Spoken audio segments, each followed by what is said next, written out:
I've got everybody, maybe. Yeah, I think so. So, it's a good community, and it's good for this community to get to know each other and to know that you're all there with each other and for each other. And so I think a lot of these opportunities are just to remember that we're not alone in our concerns and to reach out to one another locally. I have been involved with FOR off and on over the years. A handful of years ago, FOR National did a lot of work on anti-racism and stuff, and they would call me and we did some consulting around that.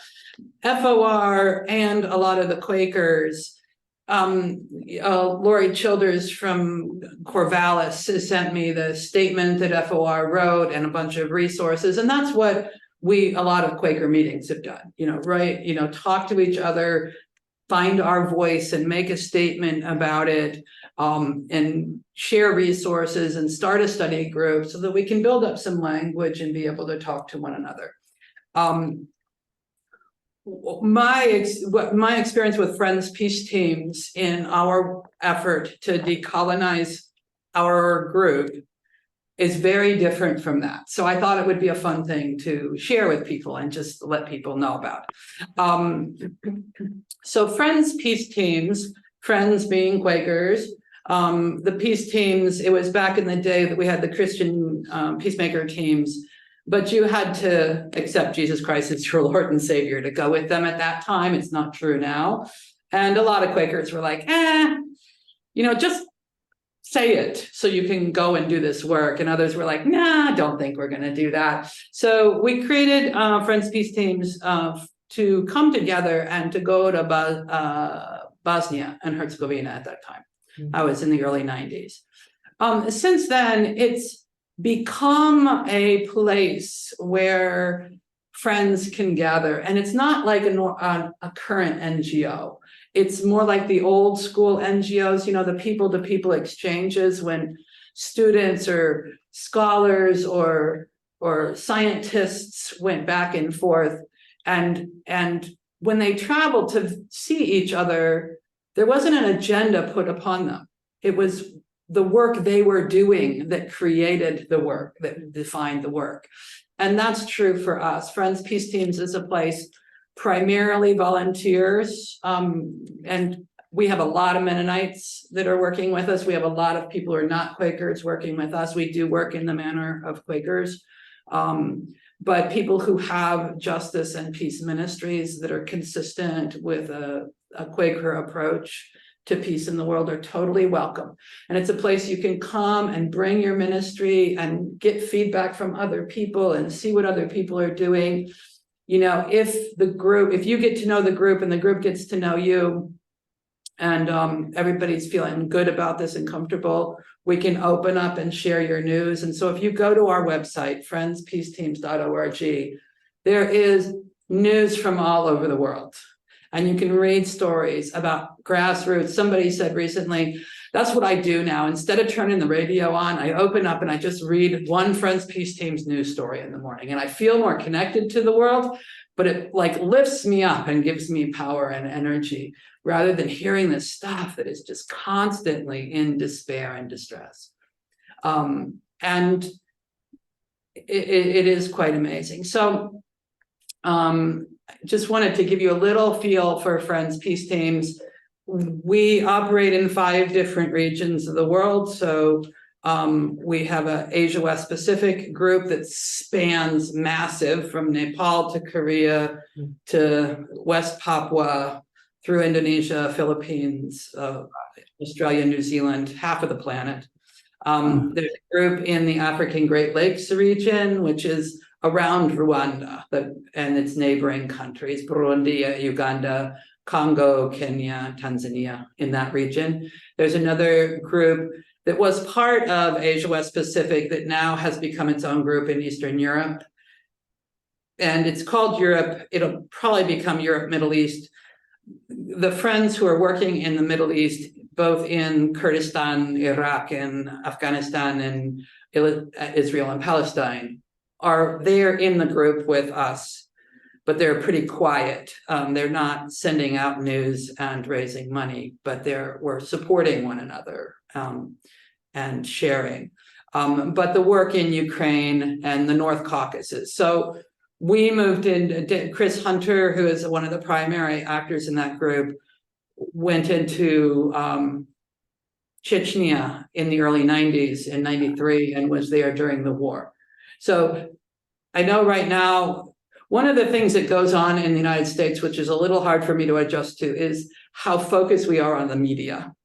I mean, it is tragic. What has gone on in Israel is tragic. What has gone on in Gaza is tragic. What is happening right now in the West Bank and Gaza and Israel is really an issue. But for me, in my experience, that has been that's a tragedy every day that is in my heart every day. You know, I have friends and people I'm working with there who people are being shot all the time. People are dying all the time. People are living under horrendous conditions a lot of the time. So it's like with the situation in Ukraine, the Berlin Wall comes down in 89. Russia moved into Chechnya in 93. That's not even 5 years. That's 4 years. And we didn't say anything. They bombed the crap out of Chechnya and took over and occupied Chechnya, and nobody said anything. They moved into Georgia and took a third of Georgia. They took Crimea. They moved into Ukraine in 2014. So we've been going into Ukraine and supporting the war in Ukraine since 2014. So then it hits the news, I can't remember, last year or something, in the United States, and everybody's like, how do we end this war? I'm like, yeah, don't let it go on for 30 years. That's how you know, part of the issue here is waiting until things hit such a crescendo in our training. And we do this base training, and we do like role plays within it. And one of the things is, when you're right up against the violence, it's very hard to create room to work on nonviolence. So if you could pull it back a little bit and work more on the precursors and the build up to it, and take out the seeds of violence, not just wait for the, you know, and then you can have a lot more effect. So I want to wrap back around to that. But so I'm going to just I'm not going to show you a lot about Friends Peace Teams. You can go to the website and you can see it, and you can see a lot really quickly there. Most of our work and ministries focus on nonviolence and nonviolence training, the Alternatives to Violence Project training, and a series of special topics on that, and including trauma, resiliency, and recovery. So I will say this for orientation also. When we work on violence and power and training and the skills and the precursors to conflict with people, and so like in Israel and Palestine, when I went there, I said, listen, if you can bring the two sides together, I want to be part of that. Wherever I go, I like to bring enemies in the same room. And that is during war. I do that during war times too, to the degree we can. But you have to live here, so you get to decide whether you're going to do that or not. And everybody would say, you can't do that here, you can't do that here, you can't do that here. But when I ended up there, I ended up at Gus Etzion, at the junction south of Bethlehem. And Roots came, which is one of the leading Zionist settler rabbis who speaks and fundraises for settlements in Israel. And Tahir, which is Ali Abu Awad's Palestinian nonviolent movement. His mother was one of the leadership of the PLO. He and his mother spent a lot of time in prison. There's a story on our website about his history, and they came together. And we started this workshop, and we got to like the second activity, which is third activity, which is like these community agreements. Now, in our training, when you get to the community agreements, you have to just spend whatever time it's going to take, because that's where power gets negotiated. And so as facilitators, you want to say, well, let's time it. Let's just give them 15 minutes. Let's give them 20 minutes. And I'm like, listen, They will move through it fast or they will move through it slow. But whatever they need to work on, let's work on it now, because if it's not resolved here, it's just going to rear its head later. It was the first time in my life that when we brought the Palestinians and Israelis together to do the work, we took 6 hours. We spent all day. And the rest of the team is going nuts. They're like, Nadine, you can't do that. We're not going to get to the workshop. This is a disaster. And I'm like, let me tell you, we kept asking, can we move on now? Can we agree to this? We have a set of agreements that if we agree to these, I am confident that we will be able to resolve anything. We will be able to work together. If we can't, then we got some issues. We also add additional agreements, whatever that group culturally, politically, locally needs, or whatever individually people need to feel safe and work together. But this base set, we spent 6 hours, and at the end of that day, it was a fairly small group. They all got on their phones, called all of their friends and said, whatever you've got tomorrow, cancel it, and you got to come here. This is it. This is what we need to do. Mm. And it's just sitting with one another and saying, okay, are we going to affirm ourselves and others? Are we going to refrain from putting other people down or putting anybody on a pedestal? Are we going to speak simply and truthfully without fear of mistakes and without retribution? It's just very, very basic things. And the thing that we really kept going around is, can this be a place where I can come and speak my truth and you say you will listen? And everybody said, yes, as long as you give me a chance to speak my truth and you will listen. And as long as we are willing to do that, we will all agree to this. And the next day, the place was packed. And so this basic training goes through power, transforming power. It goes through trauma and trauma recovery. It goes through developmental play, and you'll see things about kids pop up. Maybe, I don't know if I'll get to it and stuff, because one of the things we learned in South Africa and in Ireland is we will not change the conflict among adults if we don't change the way adults treat children. That you have to have the liberation of young people if you're going to see any change in a society. So that would be true of our community too here. Like unless we can shift the way adults are treating young people, and if you spend much time in a school, there are some real issues in our society around the way young people are being treated. And I work with a lot of young people. We work as volunteers, and they don't know what a volunteer is. A lot of these young people, no one is with them that isn't paid. No one. They don't have anyone in their family. Their family farms them out from one program to the next, and every adult they're around is paid to be with them. And think of what that does to a child. So so developmental play. The other thing is violence erodes cognition. So you get these gaps in cognition where you've got higher order functioning and thinking, but it's very rigid. And so they're not innovating, they're not creative, they're not problem solving, they're not troubleshooting, but they're functioning at a very high level. If we can get them to do developmental play, preschool kinds of activities, like an hour a week, within 6 months, they are completely different people. So we do a lot with developmental play for many different reasons. And then we go to communities of conscience. What does it mean to suffer for conscience sake? What does it mean to agree as a community that we will be conscientious?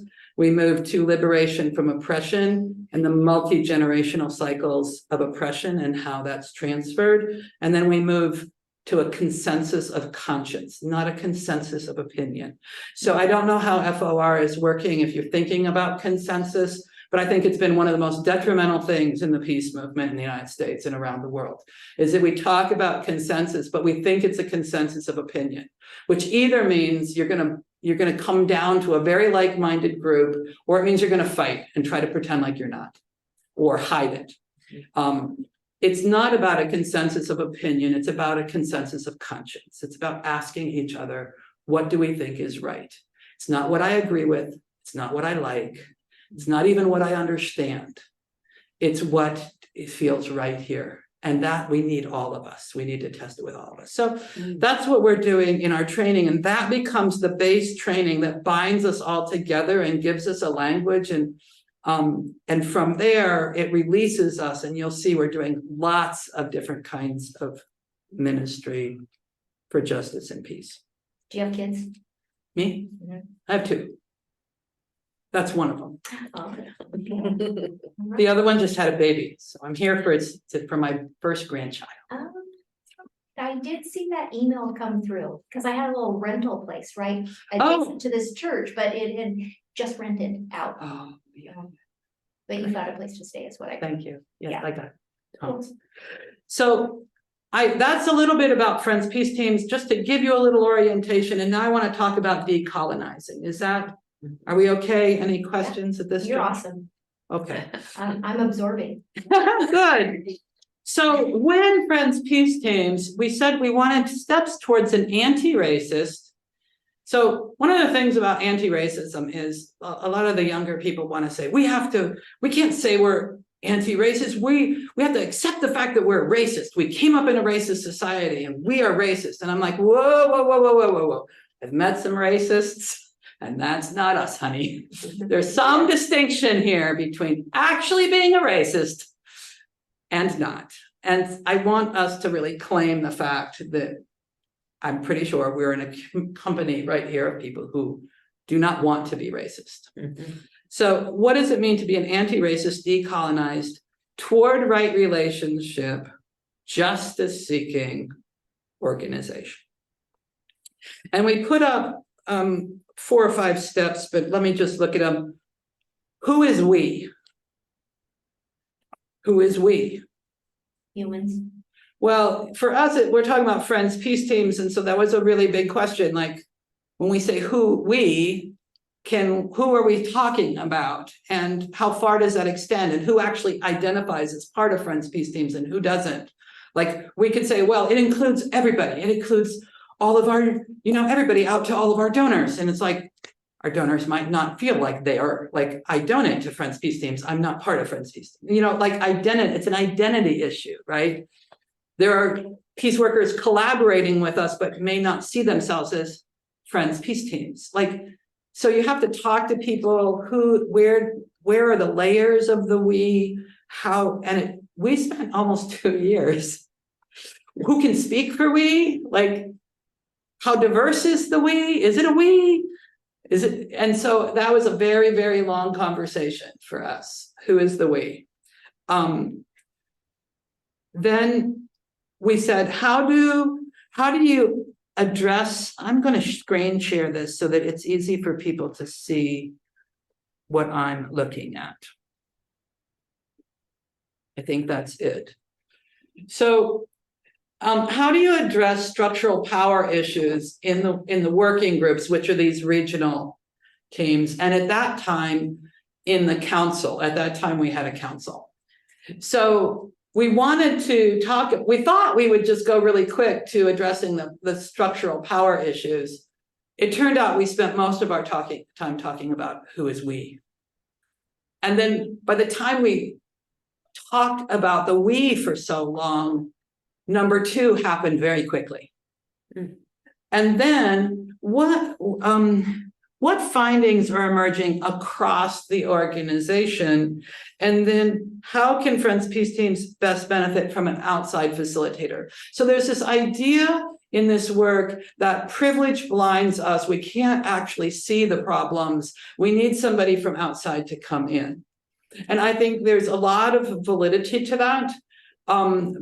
But I'm so glad we didn't go there quickly. So we spent a long time on we, and then we did like the structural stuff. So some of us went to the Roots of Justice training, which is a Mennonite training that's out there. And I was really grateful that I went.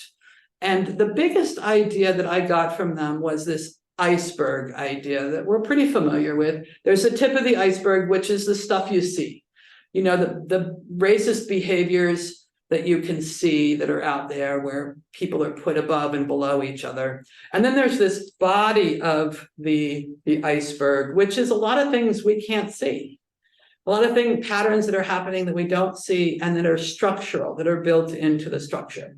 And that's way bigger than these things that we're actually seeing. But the thing that they added was that the bottom edge of an iceberg scrapes the ocean floor and almost sanitizes it. It's the most destructive part of the iceberg. And because it just kills all life in its path. And that bottom edge they called identity. And that in the work against racism, that we need, the most damaging part of it is the identity parts, which are like white supremacy, the false notion that there's some sort of white supremacy, that white people are better than other people, which is totally unfounded and unreal and not true. So we now, when we say white supremacy, it always goes along with saying it's wrong. We don't use it as a term that we just use lightly or say in general. If you want to talk about it and not say it's wrong, talk about white dominance. White dominance is a problem, and you could talk about that. But when you say white supremacy, you must always say the false notion of white supremacy. But these identity things are extremely salient. And so as we've moved along in the work that we've done in Friends Peace Teams, the stunning thing to me has been that the steps we have taken, the most difficult parts of them are the way they challenge and shift our identities. And so if we think we're talking about behavior or structure, then a lot of this emotional stuff that comes up is around identity. Then what we're trying to work on it as a group actually makes the identity issues harder. If you understand their identity issues, you can slow down and say, okay, wait a second. It's not easy to change our sense of identity. So how can we invest in that? So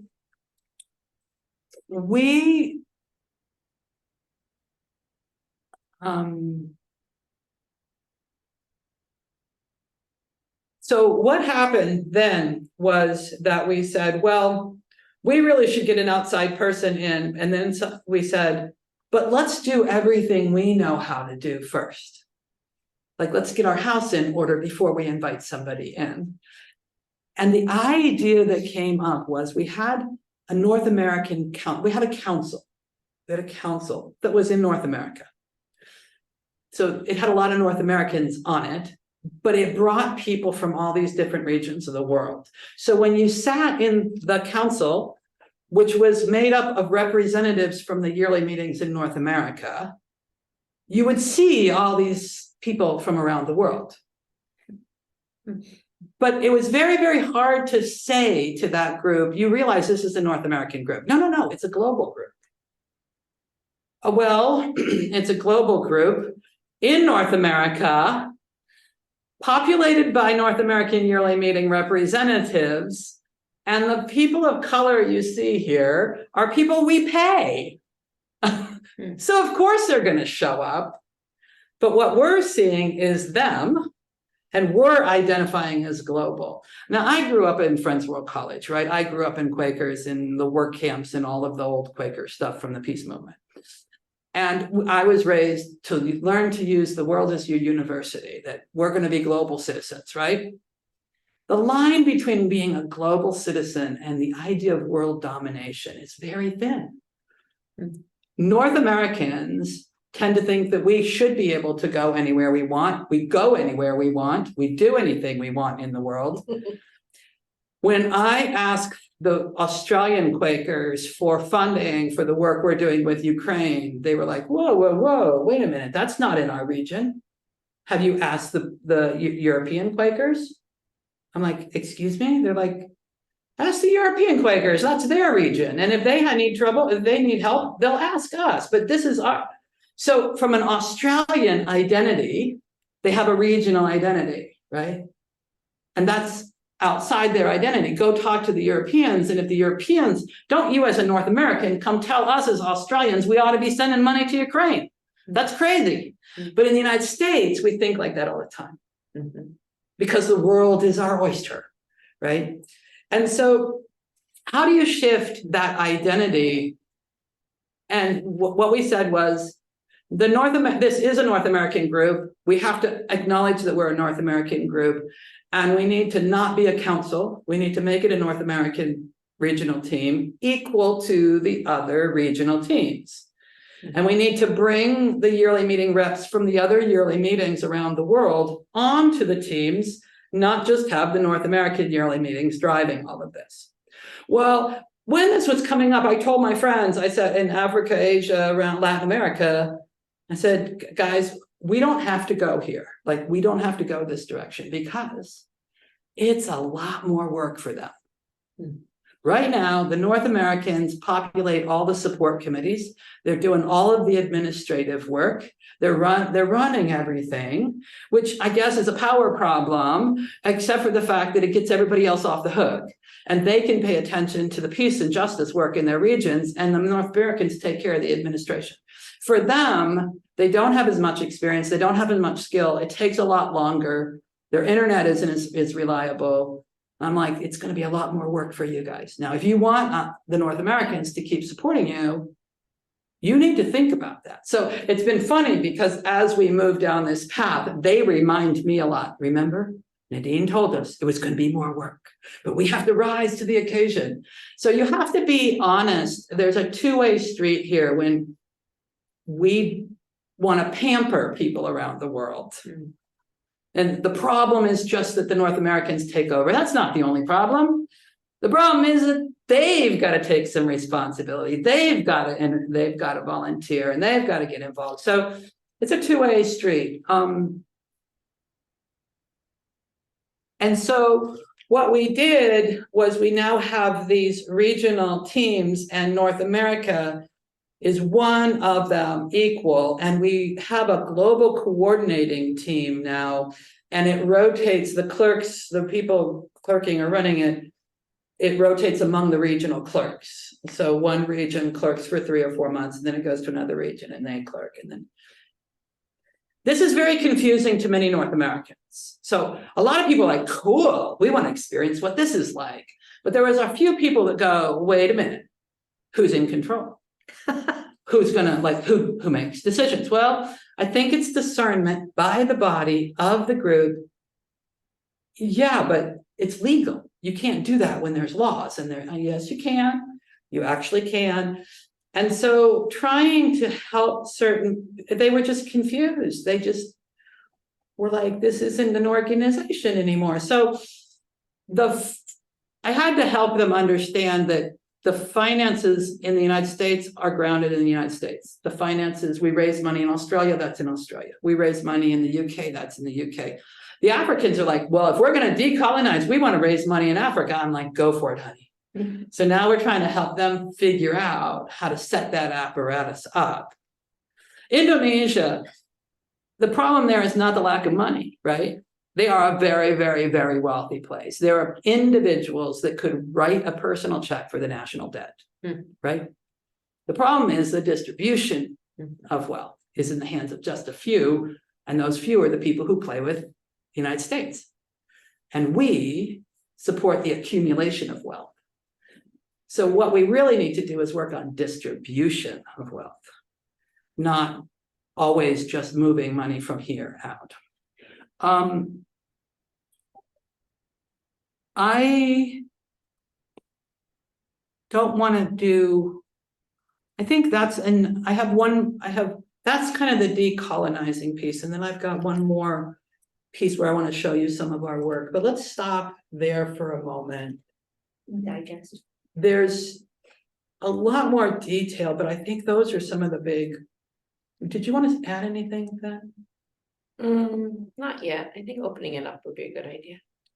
Any questions or comments about this decolonizing of our selves? Oh, I know what I'm going to add.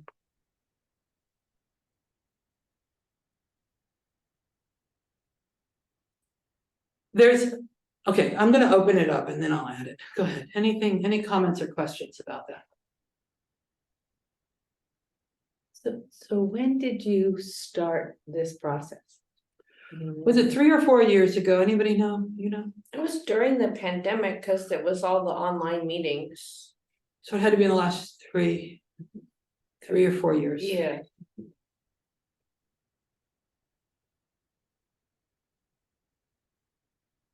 What I hear you talking about the groups is ownership of the functions, ownership of the directions, instead of I equate it to the Native American and the European consumer giving and using, but not owning. There's a huge dichotomy between those two things that was not understood by the Europeans or the Native Americans, with not the language skills and the thinking differences, because each saw the boundary as either the middle of the river or the edge of the river. Mhm. So where is my territory? And you've got to fight, or a possible fight. So I think instead of having to be in control and owning this, it needs to be a part of, I will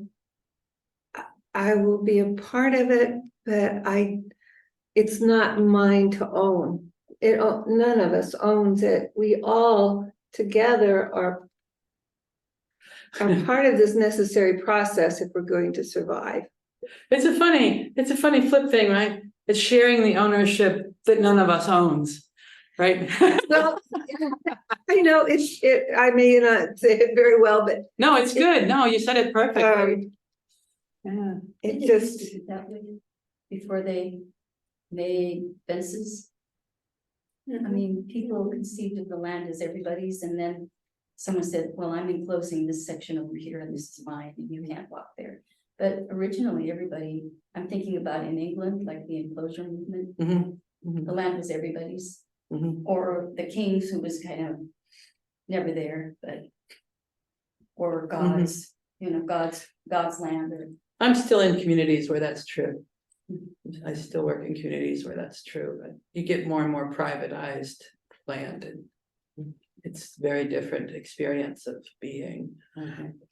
I know that you guys are thinking about this relationship with local native communities here locally, and when I moved back to Western New York, I called the one of the chiefs of the traditionalists. So I'm in Seneca territory, and in Seneca territory, there's the casino crew, and then there's the traditionalists. And the traditionalists don't usually talk to European settlers very much. They kind of sticking on their own more. And I called them up and I said, listen, I'm came back into the territory and I thought I'd come and say hello. And he said, what for? Like, what do you want? Like, you got a research project, you got an agenda, what do you want? And I'm like, no, I'm back in the territory and we're neighbors. And so when I come back into the territory, I just wanted to come say hello. Just a visit. He said, just a visit? I said, yeah. And he got really quiet. He said, last time somebody said that to me was 30 some years ago. It was Clarence Klingensmith and Roland Warren. Now, Clarence and Roland were the elders of my meeting, the meeting I grew up in. And that was the way I was raised, that you visit with your neighbors, like if you're in a territory. And so I brought that into Friends Peace Teams a lot. A lot of North Americans that travel with me want to know what they can do. Am I going to make a difference? If I'm not going to make a difference, it's not worth my time. And I'm like, oh, don't come with me. Don't come with me. If you need to do something to other people, that's not the best way to go into their space. Like, we go into each other's spaces to visit. There's a beautiful little clip in the Asian page where Miss Lan says they come to visit. It's like family, And of course, you sit down and talk about your problems and figure out what we can do about it, but they don't come with an agenda. They come to visit. And so I would really encourage you to think about that with the Native people around here. Any other comments about the decolonizing or any question about the decolonizing before I go on? I had one, did the people that were not the North American group, did they sense a difference as you went through this process? What was their response or reaction to that? Well, first of all, it's not in the past tense. So this is Okay. evolving. Okay, And yes. Yes, because it involves them. So yes, they can tell. okay, Yeah. okay. Oh, absolutely. Everybody's feeling it, and it's shifting the expectations of everybody. It's shifting the roles of everybody. It's shifting who speaks. I am really encouraging people to go through the region. It used to be that they would be quiet and all the North Americans would talk back and forth. But now it's like we're a global coordinating team. Let's hear from each of the regions. And the Peace Ministries Committee, the team recently was like, whoa, the North Americans were like, wow, they had not heard these voices as much as they are hearing them now. The other big change for me is that the power dynamics was very hidden.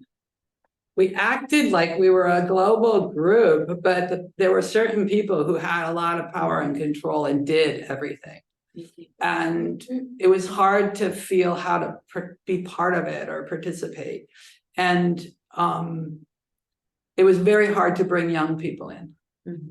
They would come for 1 or 2 meetings and they'd go, oh God, I don't need to do this. Because you could just the power dynamic was just a lot of passive people and a few very active people.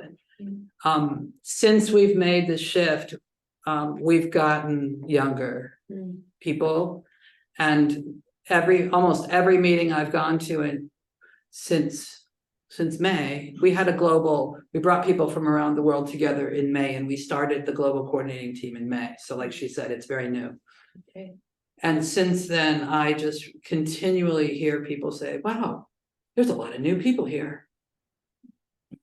And so there's a lot of new people coming in from around the world into positions, and we're learning together how to do that.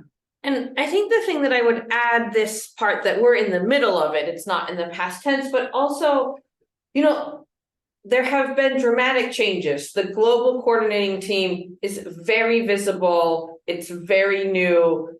Sharing the clerkship among the regions means that everyone is, sharing power or facilitation or voice or agenda or direction in a different sort of way that's very visible.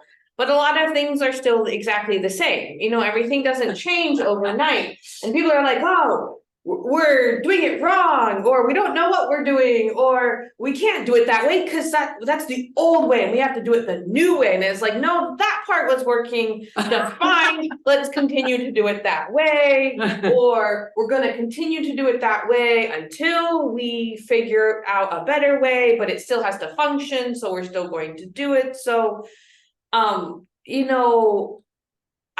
think the part that is compelling or engaging is just that it's open to question and exploration and discovery.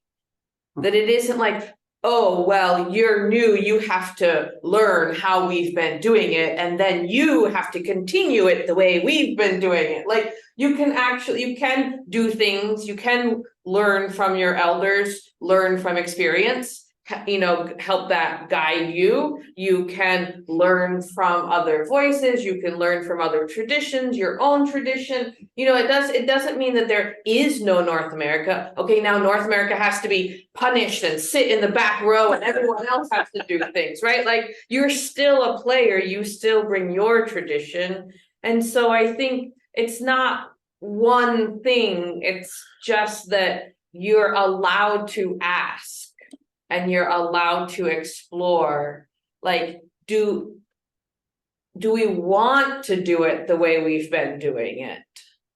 As opposed to there being an expectation to do it the way you've been doing it. And if you're like, no, that's working, it doesn't mean that everything has to change, but you get to ask, you get to see what is working.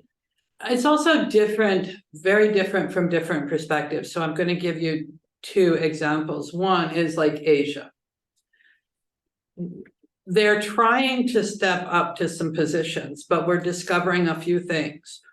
There are areas that were colonized, like Indonesia, where the local people were not used for, and this is about decolonizing, but a deeper, a richer understanding of what it means to decolonize, okay? The way Indonesia was colonized was local people were not used for administration. So for 350 years, so their capacity to administer things is going to come back over generations. Like I see a lot of North Americans think, well, we'll just train them and then they'll be able to do it. And we do not understand that our capacity to function right now is not just from our lifetime. It is from multiple generations of lifetime. And we will see the increase of administrative capacity in Indonesia over generations. And so I could talk quite a long time about that. And so what does it mean to partner with them, to mentor them, to co-clerk, co-facilitate with them, where you're supportive, but you don't take over too much, but you also don't just set them up to have to pretend. I think a lot of times, like with the Africans, they're like, no, we want the Africans to run things. But I show up and the Africans are like, can't you run this? Because we want to learn from you. Like in the trauma arena. Trauma is universal. You don't get to make it up. It's not a cultural thing. You don't have an African trauma thing. And I asked the Africans, who's advising you? They said, nobody. Every place we go, they say, oh, no, we want to learn from you because the white people shouldn't be running things. The white people shouldn't be like, and I'm like, hello, like if we have knowledge, but then how do you share that without being the experts? Like realizing that you're not just, it isn't because we're smarter than they are, it's because we had different resources and opportunities, which we got in a lot of ways from stealing. Like our trauma, we have fabulous knowledge on trauma recovery. And I'll tell you why. Because in 1980, the United States government introduced sensory deprivation torture. Before that, torture was different everywhere in the world. When we tried to help people who had been tortured, the first thing you had to say was, how were you tortured? May of 1980, the United States introduced sensory deprivation torture. Over the next few years, more and more, and now everyone, how are you tortured? The American way. That's what it's called. I was tortured the American way, which means sensory deprivation. And now it is absolutely the go-to. That's the torture that's used in the world. And we are the ones that have researched it, developed it, and trained it in the world. So in 1980, before that, it was photogenic, it was physical, a lot of physical healing. People would still talk about what was going on. When they came out in 1980, because I was part of the group that got the first people back from some, they were catatonic. They were nonverbal. They would just sit there like, and it's like, what are they doing? Like, what is going on here? It is designed to break a person. And so what happens when you break a person? Those people seek refuge, seek asylum in the United States. They come here, and then our psychologists have to treat them. And our psychologists built up most of our tools right now for trauma recovery from treating the people that were tortured. And then right now, it costs about $1,000 a day, 3-day minimum to get into some of the best trauma recovery work in the United States, right? It's a $3,000 to $5,000 price tag just to walk in the door. And I'm like, we can't do that. Make money of how to treat trauma. that we That we created. And so we're out, and that's why a lot of the work you'll see in Friends Peace Teams that we've done and developed in the Alternatives to Violence Project workshop built around the torture tools is my effort and our effort to move those tools back out into the world and give people the tools to rebuild that. So where was I going? I'm so sorry. I wanted to say you were. Sensory deprivation. No, and- I was talking about how some things change or don't change. You just get to ask and you get to explore and what works and doesn't work. And you talked about decolonization. Oh, You talked about I know. Indonesia, but you need to go to Malaysia. The Indonesians, so the Indonesians get colonized a certain way. Then there's the Filipinos where their people were used for administration, and so they're much more capable, like Melanie, like Kins, like our folks from there. They're very, very capable. Mwah. Thank you. They're very, very capable. But then what happens is that to move from planning to fundraising or to direction for an organization, you move out of planning, like finding out all the information, putting it all in order, to estimating and to visioning, and they don't do that. They're not doing that. And when I ask them, just give me an estimate, they have to go away and they have to put all the plan together. And then by the time they do that, it's too late. I said, I can't raise the money now. You had to give me an estimate. Well, they can't estimate. They can't get a close estimate. They don't trust their estimates. And they have all of this emotional stuff that comes up. Like, if I estimate and I'm wrong, is the risk mine? Have I raised the expectations and then I'm not going to have enough resources and you're still going to expect me to do this? Like, where's the control? And we did stuff like when we were planning the World Gathering, that we brought all these people in from around the world, and in May, and some of the Americans started saying, oh, well, that's don't worry about that. That's trivial. And I'm like, wait a minute. How you get from point A to point B, if you've got a credit card, like, don't worry about it. They'll get a ride. I'm like, yeah, no, because if you, like, maybe they'll get a ride, but if you don't get a ride, you whip your credit card out. You catch a bus, you hire, these guys got no money. You can't take that kind of risk. And so the risk, who bears the risk, becomes a question. So that's and there's a lot of emotional overlay about begging, like fundraising. Like, why can't you see that we're working hard? Don't you just want to send us support? Like, oh no, it doesn't really work that way. So there's a lot of emotion around it. On the US side, it's different. On the US side,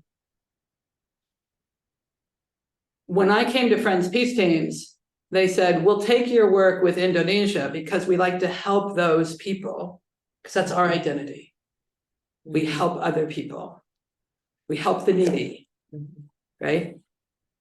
But the stuff on conscientious objection to war in the United States, no, that's too much. And so we systematically didn't do programs in North America. We raised money and sent it overseas. So shifting that and seeing fundraising is not an organizational activity. It's not an administrative activity. It's an act of economic justice. It's a program that we should stop and think about.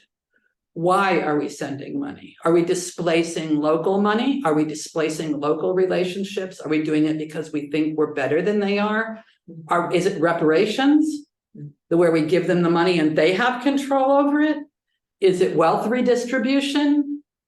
Who are we we could do wealth redistribution in the United States. So it becomes a program, not an administrative hidden behavior. But also, when we looked at the screen, we said, how many Alternatives to Violence Project work facilitators are in the North American group? And 98% of us raised our hands, but we don't talk about it. We talk about doing that in all these other countries, but not doing that work here. So I think one of the other big shifts in North America is recognizing we have the Alternatives to Violence Project program, we have the Economic Justice program, we have the Toward Right Relationship with Native program, we have the Power of Goodness, which is the story collection, the book that Carolyn had, which we started back in the 1950s, and it's been going, but we kind of pretend like it doesn't exist. Like the programs out there are the ones that are important, not our own programs. And so I think it's a different shift for people in different parts of the world.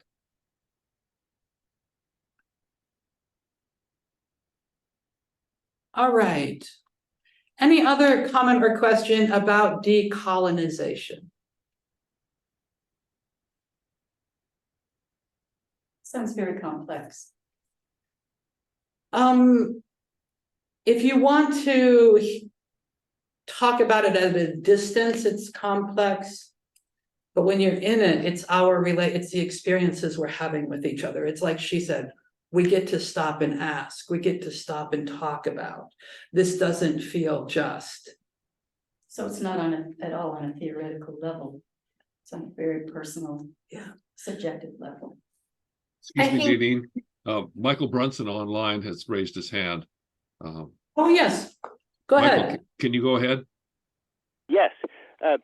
Thank you so much for talking about sensory deprivation torture, and I would welcome hearing more about that. My mother was subjected to sensory deprivation torture in a nursing home, a long-term care facility, supposedly a healthcare facility. It was intended to cause her deterioration physically and mentally so that they would have a stronger excuse for continuing to hold her captive there, because when she went into the facility with a broken hip, she was a very physically and mentally robust person despite having a diagnosis of possible Alzheimer's disease, and they wanted to deteriorate her so that she would fit the stereotype of what a person with Alzheimer's disease is like, and so that they could hold her captive there and drain her life savings. Mm. So I don't see the healthcare system as being in any way, shape, or form a remedy for people who are victims of torture or other forms of colonialism or oppression. Freedom and independence are the remedy for oppression. Thank not you. anything that is done to you by an institution. Yeah, I've had my run-ins with the supposed health system, so thank you very much. Any other comment or question about decolonization? And Mackenzie has raised her hand. Yeah, go ahead. Thanks, Nadine. I am appreciating this so much. For those of you who don't know, I joined Toward Right Relationship with Native Peoples and Friends Peace Teams about 9 months ago. And Nadine, to just hear all of this history, I had not heard most of it before. So thank you, thank you, thank you. The thing that is interesting to me is the word decolonization in the context of Friends Peace Teams feels different than I've heard the word a lot. And so I just sort of wanted to throw out there some other contexts where, to me, the word means some different things. In particular, I'm thinking about land. And so a huge part of colonization was taking land. And so decolonization means undoing that. Like you've been talking about how Friends Peace Teams, had this sort of North American control over a global program, and like equalizing that is one thing, but there's still like the giving land back is a totally separate, sphere of this.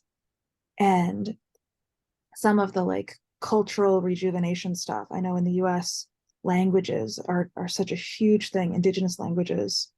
So I don't know, I just sort of wanted to be like, this is really cool. And there's other places where decolonization means sort of different things. Yeah, I don't see it so much as different, but as a continuum, right? We're involved with the land claim movements in our region. And I think that we could do a whole nother evening just on land. a lot of the wars right now, when the tsunami hit in 2004 in December, it kind of like went out across the planet. And every place it hit was in war. Aceh, southern Thailand, Myanmar, Burma, Sri Lanka, Somalia, from all the way from Asia all the way out to Africa, every place it hit was in war. And I stepped back and I thought, what is going on? And I think what happened was after the Vietnam War, the weapons manufacturers decided that these international wars are too volatile, that we want to shut them down, that people want to shut them down. And so we support wars inside of countries. And if you take the map and you start mapping out all the places where war is being actually promulgated, including the Middle East, this is one of the big problems. Like when there's a declaration of a peace declaration, often around the Middle East, what it means is we're going to do that next week. This week we'll drop all of the bombs that we have stockpiled. And then we'll have a peace accord or a ceasefire while we restock. And once we're restocked, then we go back to war. And so this kind of war going on everywhere, and these are resource wars, Mackenzie. And so like in Papua, in Burma, in like lots of places where we are, it's about our getting access to the things that we're buying, our cell phones, the stuff in these big box stores that we're going to. It's not far away, it's right here in our lives. This tiny little guy in the middle of nowhere, beyond the roads and internet education and everything, came up to my dad and said, why do you people, we were hiking, we were up in the mountains. He said, why do you people in Indonesia, Sumatra. And he said, why do you people want to destroy our forest? And my dad's like, no, we don't want to destroy your forest. And he goes, but you're the ones that buy all the wood from Malaysia, and everyone knows Malaysia has no woods. So where do you think it comes from? So he has no education, no news, no electricity, no internet, no nothing, but he knows people who are migrant laboring, and he listens and they share stories. So they learn about the world this way, right? But that's for Lowe's and Home Depot. We don't ask where that wood comes from. And it is illegally logged, almost all of it. And so it's stamped. Somebody pays somebody off to stamp it as legal, but it's not. All you have to do is go out there, it's not. So I think some people are looking like they want to wrap up here. I think what I'd like to do is show a little video before we wrap up. And then I'll just stay and visit with anybody who wants to stay on. I just wanted you, while you pull up your video, you would ask, like, it sounds so big, or it sounds, but when you're doing it, I partially came because I wanted to hear her talk about it, because doing it is different than talking about it or sharing about it. And I'll give one example right now. One thing that we're looking at is like, how do you set an agenda? Right? If you have something that you want the group to talk about, how do you bring it up? Do you have to have the internal ownership or like agency to literally, say it out loud? When does the agenda get set? Who do you go tell? So it's a very practical thing. But because we're having this creative conversation, we can talk about it and look at how it's happening in different places and say, oh yeah, we forgot to say that there's this, way that we do things. But this is it's very practical. It's like, oh, we're meeting together. Oh, we run into this thing. Oh, let's talk about it. And then let's try different things. So it's almost like the structures within any organization. How do you talk about those? Because it's kind of like invisible, and yet they're there. It's like the protocols or the norms for that particular organization. And how do you kind of dismantle that in the sense of discussing why you do certain things? And is it the best way? Or, could we include more people to be able to have a greater voice, a stronger, more. It's also prioritizing the subject. Like, we do not want to be racist. And we want to decolonizing to us means to live past the patterns established by the doctrine of discovery and the false notions of white supremacy and all of that awful stuff. It means that if you feel like anything is happening that is unjust, that is prejudicial, or one of these oppressive patterns, we want you to stop and speak up now. And we will stop as a group and work on that until we get it done. That's basically it. Yeah, okay. And at the Peace Ministries Committee, every month it's on the standing agenda. How are we doing at decolonizing I see. ourselves, our own minds, and our relationships? Yeah. What is the doctrine of discovery? That's a whole, we will go there, because that's really important. And it's very important to understand, because that was the legal framework of universal law, the original law that was brought into the United States. And it's based on the papal bulls of 1493, which still have legal precedence in the United States of America. Within the last decade, they have made rulings, because the papal bulls of 1493 say that we have this manifest destiny to go out and to conquer the heathens. That we're here at our Christian right. And this is something I don't want to spend more time now, because it would be a really good program for any meeting, any group to do, is to spend an evening learning about the doctrine of the discovery and the papal bulls, and how that's still legal precedence today. And because this is not just a historic political operating thing, but it has a religious foundations, that we as religious people need to find a voice. So thank you for asking. Yeah. So Mackenzie's raised her hand, but before she does, I'd like to quickly share a resource that will directly address countering the doctrine of discovery. If I could quick share my screen here. There it is. This is a brand new book called Paul Bunyan, The Invention of American Legend. And this was reinterpreted by indigenous people from Minnesota to debunk the idea that Paul Bunyan really was an American hero, because the whole latter third of it is Native Americans standing up to him. So I just wanted to make people aware of this. I got it from my public library. You can too. And then Mackenzie raised her hand again. Mackenzie, let's keep it short, and we can add more after we let people go, but go ahead. For sure. No, I just thought this would be a great place to plug our next Toward Right Relationship program, coming up November 11th. I'll put the info in the chat, but we teach a 2-hour program, including describing the doctrine of discovery and what that meant in the context of the US. And so if you'd like to learn more, please join us. Say the name out loud. So the workshop is called Seeds of Injustice, Roots of Change, Toward Right Relationship with Native Peoples. You can register on the website, and I just put the link in the chat. If you go to friendspeaceteams.org and you go to events, you'll see a lot of events. They're doing regular events where you can. Thank you so much, Mackenzie. Paula Palmer is in charge of that program from Colorado, and it's a very powerful workshop that you can sign up for. Yes. You can sign up for it or start the discussion for your group. You can have it physically brought here. There's a physical reenactment kind of performance part of it, or you can do it online, either way. Could probably just Google Doctrine of Discovery and Yes. get a bunch of stuff too. I just never heard that term ever. You should, definitely Yeah. something to learn about. Yeah. And if you go to friendspeaceteams.org/TRR, their page on the website is outstanding. Because if you just Google it, you're going to get so much stuff, you're going to get a little bit of a tidal wave. If you go to friendspeaceteams.org/TRR, Toward Right Relationship, they've got really nice resources there to get started with.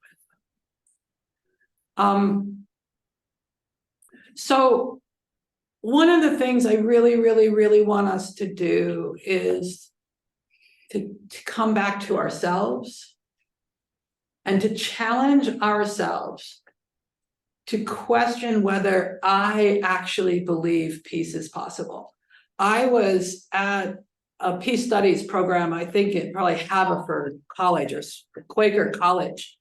And I thought it was pretty obvious, you know, like, let's just start by everybody who believes peace is possible, raise your hand, right? Pollyanna, You mean before Jesus comes back? And I was shocked, not a single person raised their hand, and that was a peace studies program. Those were all faculty and students studying peace. they were introverts, they were afraid to raise their hand, And- but they did believe that it was possible. No, I asked them, I said it, and they were like, yeah, no, we wish it was, but we don't believe. And I want us to really, really think about that for FOR, for the Quaker meeting, for all of us. That we should look in ourselves and see if we actually believe, or if we wish it was, or whatever, that we need to own this. And that I think one of the problems for us is that we're not living in it. We hear about it out there and we're not bringing it into our own lives. And if you bring it into your own lives, I want to show you this video. Oops, I forgot. Sorry, I need to. Okay. I'm going to do that again. I want you to see, these are people, I know all of these people that I'm going to show you. And most of them are living in extremely violent situations and settings. And yet they absolutely believe peace is possible. And the more we work together, that's the theme that they've brought out. It's not sort of, what do they call that? A slogan that we kind of put out that was catchy. It's what the people on the ground started saying.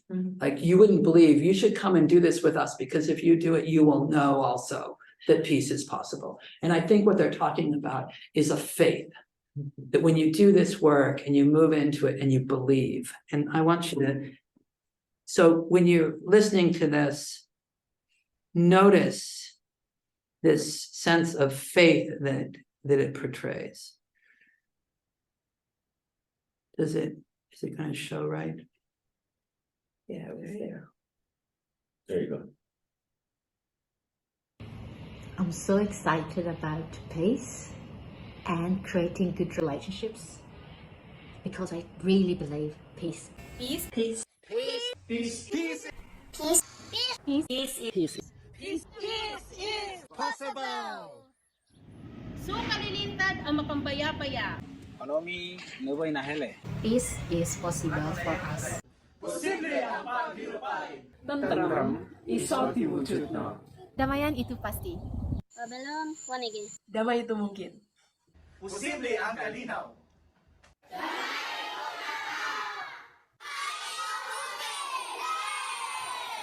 Kan joko walamul, opso walamul, wenelo ko.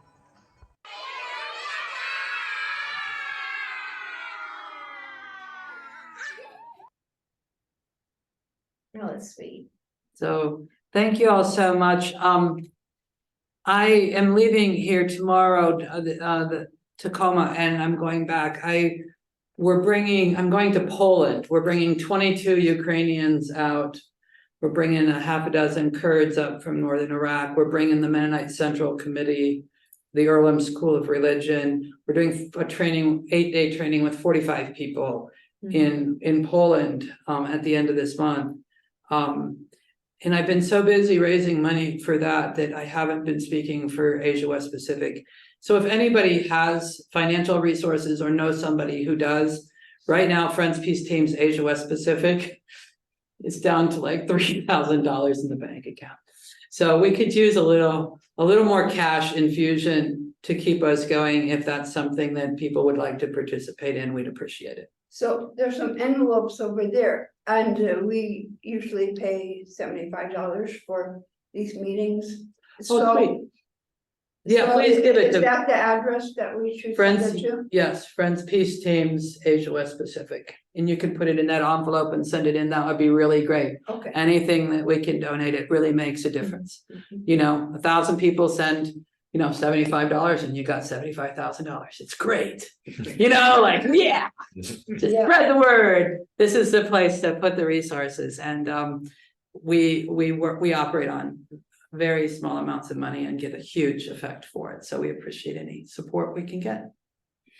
Thank you. Thank you all very much. Yes. Do we have a one-word closing? One word or a phrase One word closing. or a phrase. Peace is possible. That's the one you wanted. I don't know. One if word it for is- yourself. I don't know if it is globally, because I believe that the Bible says otherwise. Uh-huh. And until Jesus comes back, that people are going to get worse and worse and worse. Mm-hmm. So globally, probably not, but individually, we're responsible for the earth that we're made out of right here. That earth we can have peace, Thank you. but I don't think we can make other people's earth have peace Thank unless they want to. you. Thanks.